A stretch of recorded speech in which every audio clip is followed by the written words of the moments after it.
Welcome to 805 Focus. I'm Dr. Cynder Sinclair with Nonprofit Connect, and we will be bringing you the latest on your favorite nonprofits. So get ready to be inspired. Our special guest today is Petra Beumer, and Petra is with the Mindful Eating Institute.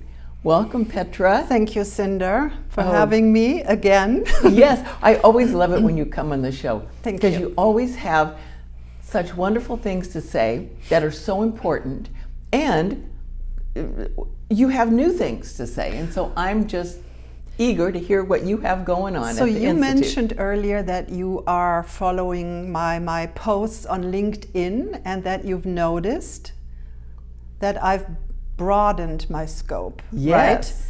right? And Mindful Eating Institute, I founded it 7 years ago to help people with emotional eating issues. And I'm still addressing those issues as a counselor with a master's degree in psychology.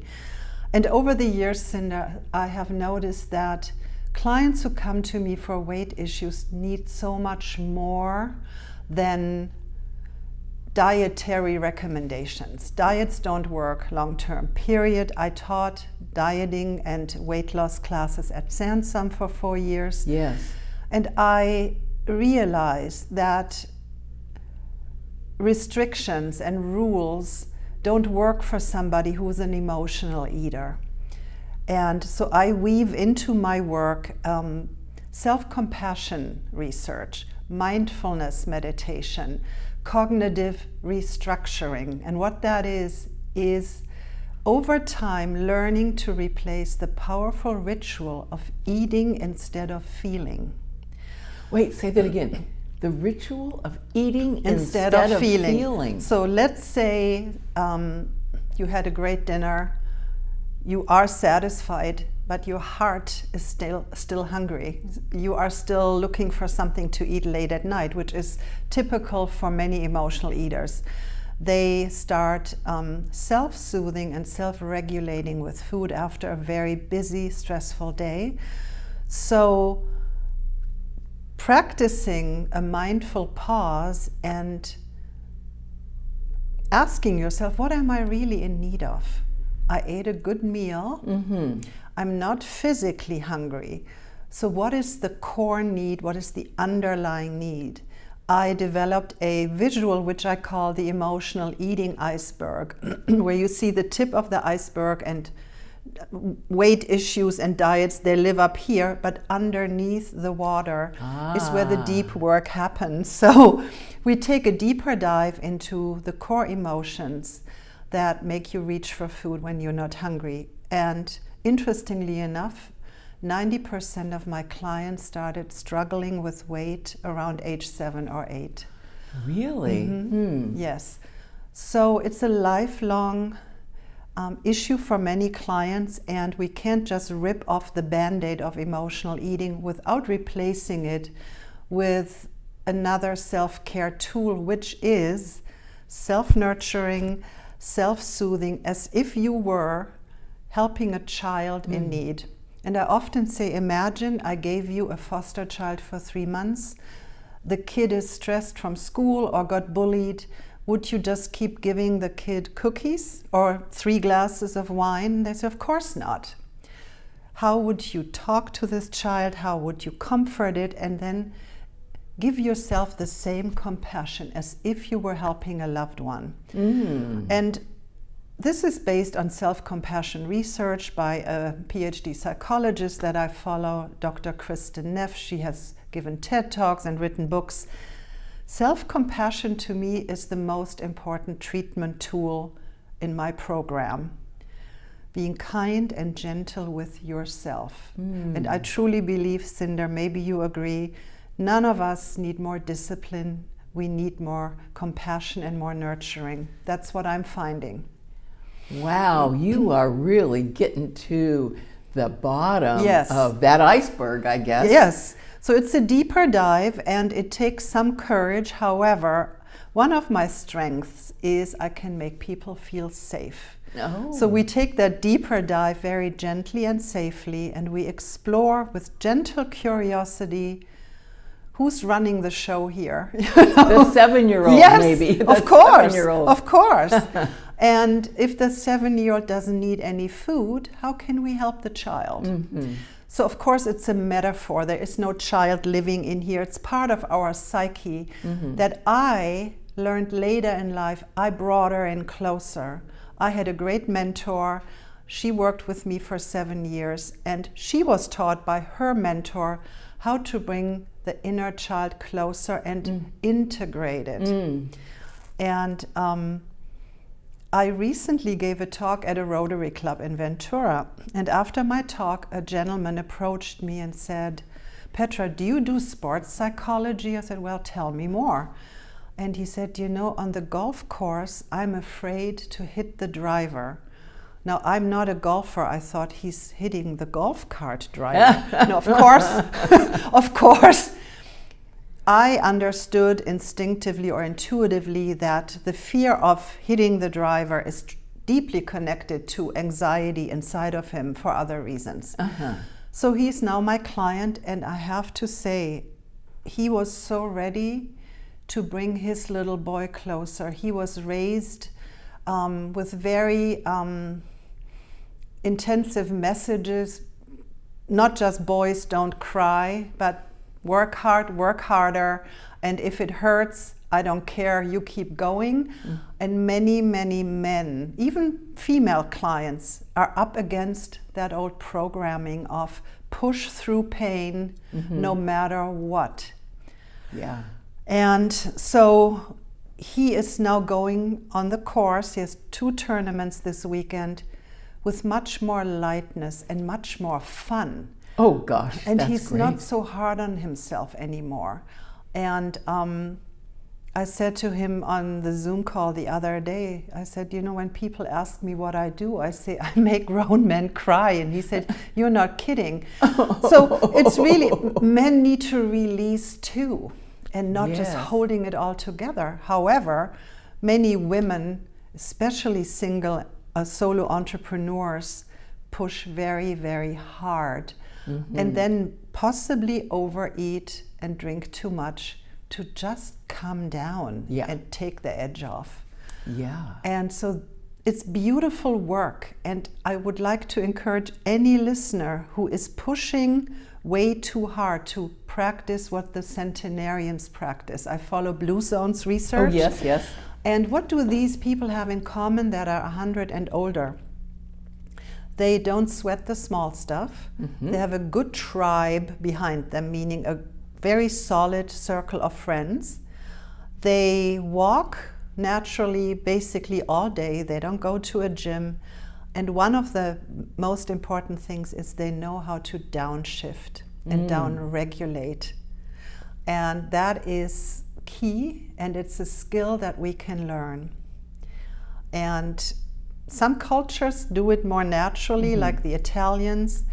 Germans, interestingly enough, where I was born and raised, we push very hard, but we celebrate and cherish and defend our free time and our vacation. Oh. And I'm like that. I'm a recovered type A, and I know when I've done enough, and you feel it in your body.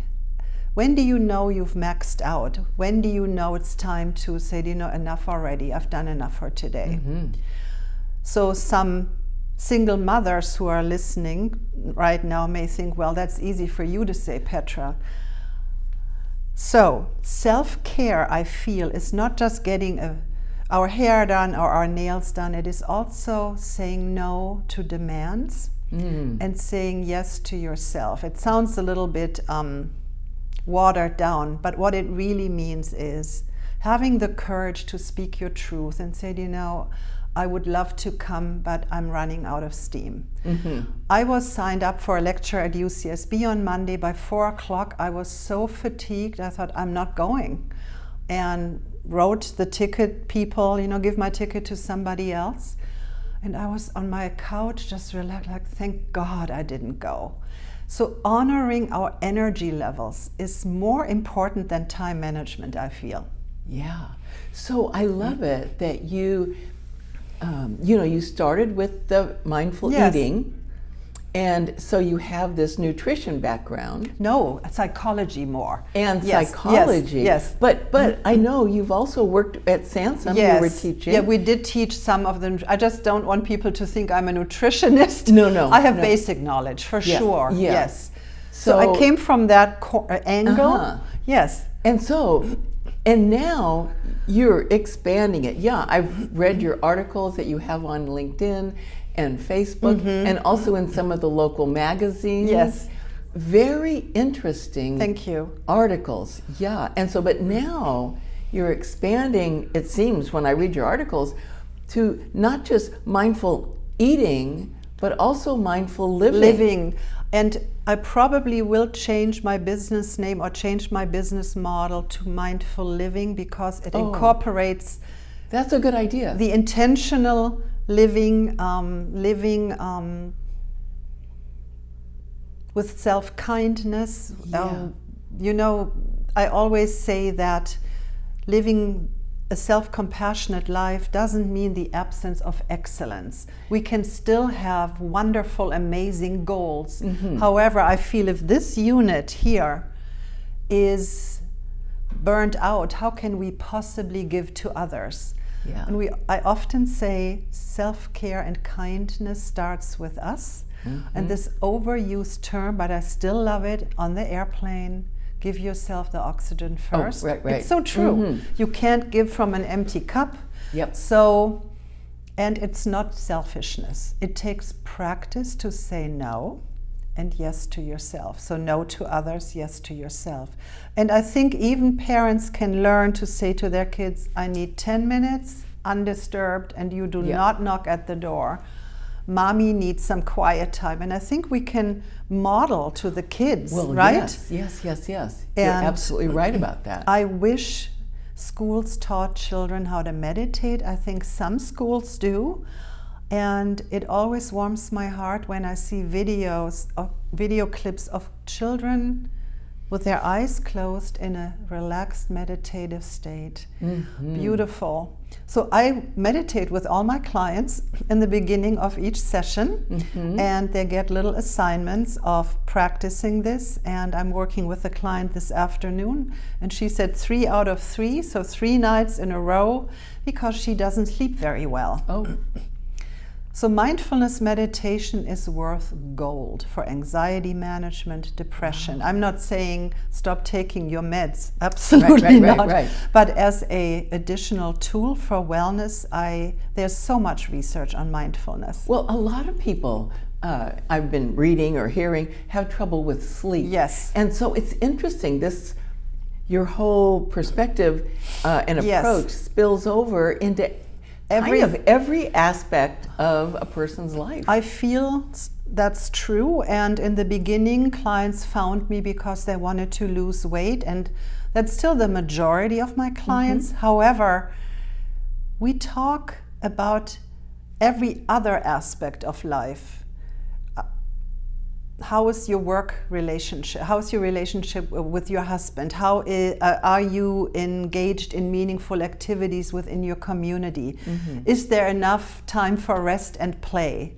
And I want to quote Brené Brown. Some people know her. She's a vulnerability researcher, gave TED Talks, and she says, it takes courage to say yes to rest and play in a culture where exhaustion is seen as a status symbol. Wow. That's great. Okay, say that again. It takes courage to say yes to rest and play in a culture where exhaustion is seen as a status symbol. And isn't that true? It is in our true. Culture? Yes. So I'm so busy. I'm so busy. I'm so exhausted. You have a minute, exactly. And all of a sudden, oh gosh, so-and-so must be really, hitting the ball out of the park. Look how tired she is. Right. Yeah, good. Yeah. And so honoring our need for rest and play is so important for wellness and a long and healthy life, right? Right. And if we don't honor that, the tendency to overeat, to overdrink, or overindulge in Netflix or even shopping, I honor the need to do these things because underneath is the need to relax and unwind. Yeah. So important. So important. And I'm really good at it. I'm really good at it. And but when I'm on. So it's important to learn to read the signals. And I just read a fantastic quote: "What the mind suppresses, the body expresses." Oh, that really hit home, because I feel if we don't honor our signals from our bodies, you know, it's not a good thing. Yeah. And a counselor friend here in town said, a lesson in life comes as a whisper, a yell, or a 2x4. Oh, golly.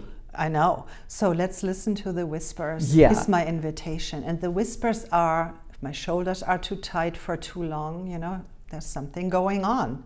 What's bothering me? How can I fix this?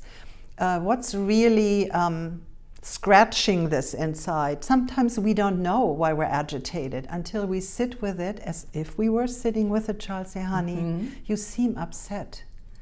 Tell me. Let's figure this out together, right? Yes. So it's deep and beautiful inner child work combined with the self-compassion research, and mindfulness is like a winning combination. And it takes time. Yeah. You know, healing is not linear. There's no quick fix. If we have been taught certain things and certain belief systems have been running for 30, 40 or more years, it takes a little while. Boy, isn't that the case? So, Petra, we have a couple minutes Yes. left. Is there anything else you'd like our audience to know about Mindful Eating So Institute? if I may say, if somebody would like to learn more about my model, my treatment model, I offer a 30-minute initial consultation to make sure we're a good match and I can really help that person. And they can schedule it through my website. Oh, good. Or through a phone call. It's easy and it's a pleasure to help people be kinder to themselves. That's great. Yeah. So a person could contact you, like you say, a lot of your clients' weight loss is what their goal is, but it leads to other things. Many of my clients have also issues of a little bit of anxiety and like a lot of stress in their lives. So if someone feels a lot of stress in their life and overwhelmed, they can call me. Or anxiety. Yes. If it's, of course, clinically relevant anxiety, I would always refer them to a doctor or a psychiatrist. Of course. I always have the best interest at heart for my clients. And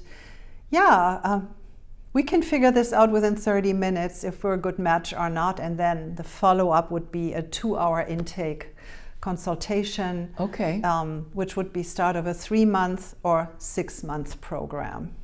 Okay, that's good to know. Yes. 3 months or 6 months. Yes. All right. And beyond in some cases, if needed. I'm sure. Yes. Yeah. Yes. So thank you for having me, Cynder. Yes. Always a pleasure. And thank you for helping so many people. I'm sure you have a lot of grateful clients. Thank you so much. Thank you. And thank you for joining us on 805 Focus, and we'll see you next time.